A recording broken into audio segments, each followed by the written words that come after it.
Hi class, welcome to another AP Computer Science A lesson. Today's lesson we will cover the if else statements. In the previous lesson, we learned that if statements can be used to change the flow of our programs by controlling what is executed depending on certain conditions. In this case, if the Boolean expression is true, the code will be executed. So the variable age is assigned a value of 19. The if condition here, the Boolean expression age is greater than or equal to 18, once evaluated and returns true, anything in between these curly brackets will be executed. So if this is true, then we are going to see to our console, it will then print you can vote.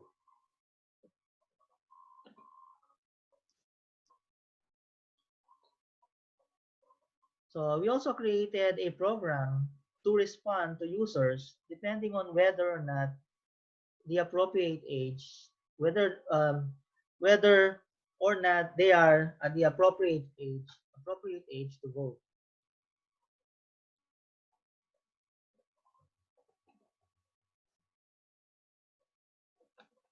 Now, with this program, it is said to be inefficient because the second statement that we include in this program is actually unnecessary. This is because the first if statement tells us all we need to know about the variable age. If the first if statement evaluates to false, then there's no need to include a second if statement. We know that age must be under 18. So testing it again is an extra task we do not need. So how can we fix this inefficiency? We can do so by using the else statements.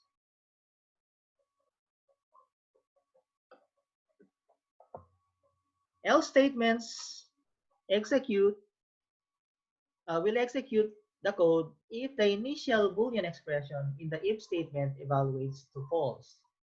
That way, we only need to create a singular if statement to evaluate whether or not something is true. So this is the general skeleton or syntax for writing the if-else statements.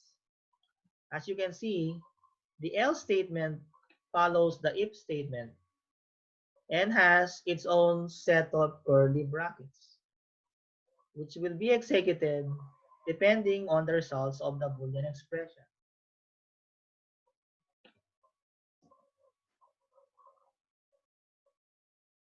So rather than writing a separate if statement to evaluate if the age is lower than 18, as we had done initially, we can replace that with an else statement that will evaluate if the value of age is less than 18.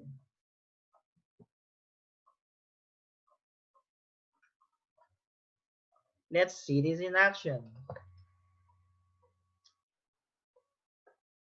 When we input 11 into the console, the variable age is now holding, the variable age now holds the value 11.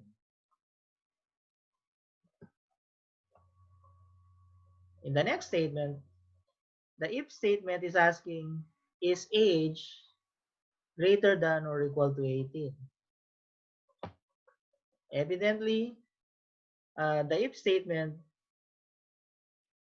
was not evaluated because the result is false. Instead, the else statement will be the one that will be evaluated. With the input 11, we know that the output would be, sorry, you can't vote.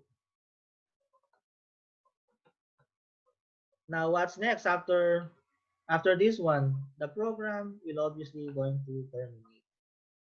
So after the else statement has been evaluated, after the if else statement, then the program ends. Now, what if the input was 19 instead of 11?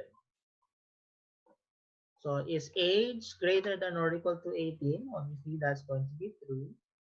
So in this case, it will then execute system.out.println you can vote. So we'll be seeing you can vote in our console.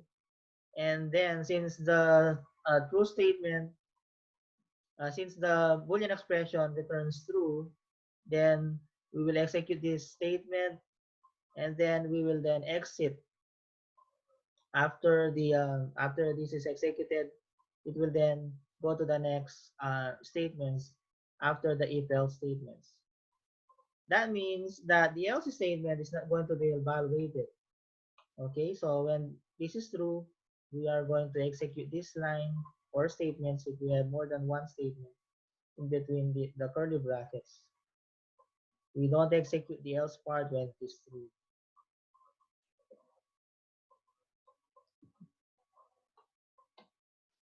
So let's compare. So this is our program flow chart when we're using the regular if statement. Compare that. This is somewhat complicated. Compare that with our solution, which is more simplified.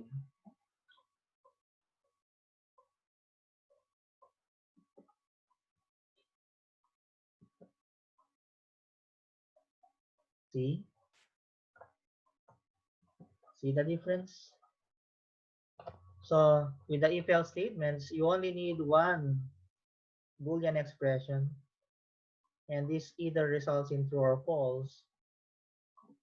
When it is true, you can vote. When it is false, it will say, sorry, you can't vote. And then the program ends after the if else statement.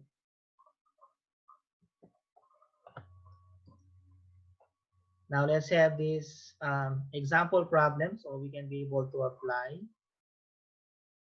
the concept of the if else statements.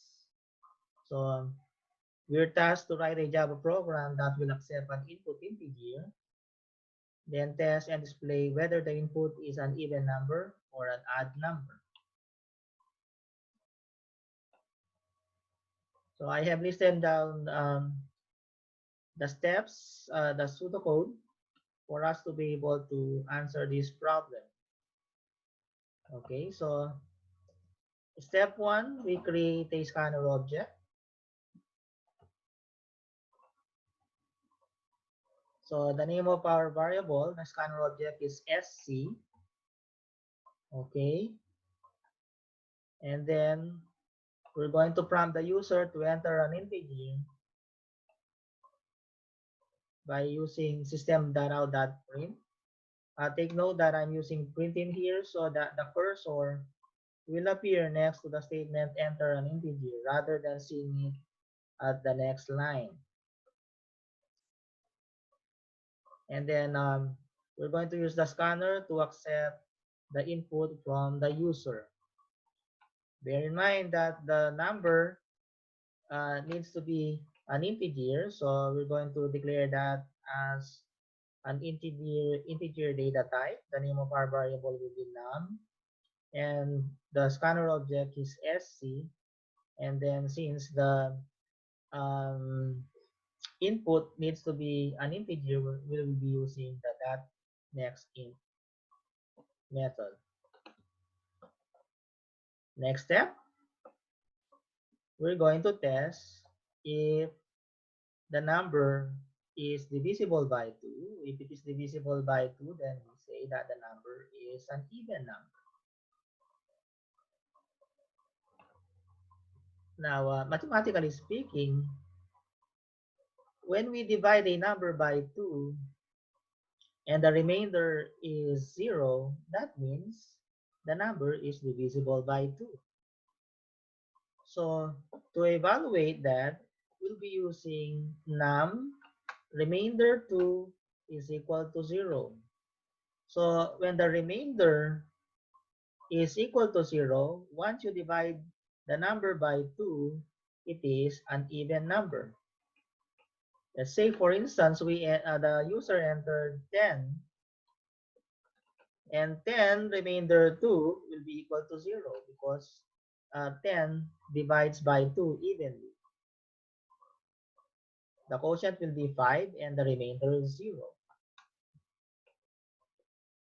So the modular division in here returns the remainder when you divide it by 2. So it will then say 10 is an even number. Okay? Now the next step is, what if the number entered is an odd number? If it is an odd number, that means the remainder is not equal to 0. When you divided the number by 2, the remainder is not equal to 0. So it will then go, since it is false, it will then go to the else statement. And then it will execute the statement system.out.println. Let's say the number is 9. 9 modular division 2, or 9 remainder 2 is equal to 0. Is 9 remainder 2 equal to 0? Obviously, there's a remainder of 1. And this will make it false. So when we divide 9 by 2, we'll end up having a quotient of 4 and a remainder of 1. So it goes to the else part. And we will then see 9 is an odd number. Okay. So looking at this visually using the flowchart, we first created the scanner object, and then we prompted the user to enter a number. We made use of the scanner object to get the input from the user. It will then be stored to our variable num, and then we test whether if the number entered remainder 2 is equal to 0. So when the remainder is 0, it goes to the true, and then we are going to display that the number is even. Now, if the remainder is not equal to 0, then it will go to the false, and then we'll be seeing that the number is an odd number. Regardless of whether the result is true or false, after the if else statement, the program ends. Now it's your turn. Okay, so remember the concepts learned in this lesson. The term is the if else statements, and then here's our definition. The syntax is if follow the Boolean expression. Remember to close the Boolean expression in parentheses, and then the true statements goes here. Remember to use the open and close curly brackets, and then the else will be the part when the Boolean expression is false. So anything in between the curly braces or curly brackets after the else statements will be executed if the condition is false. Okay? All right, so homework is going to be in Moodle. I would like you to go over this exercise once again using using your own IDE, and then let me know if you guys have any questions. Okay, so you guys have a great day.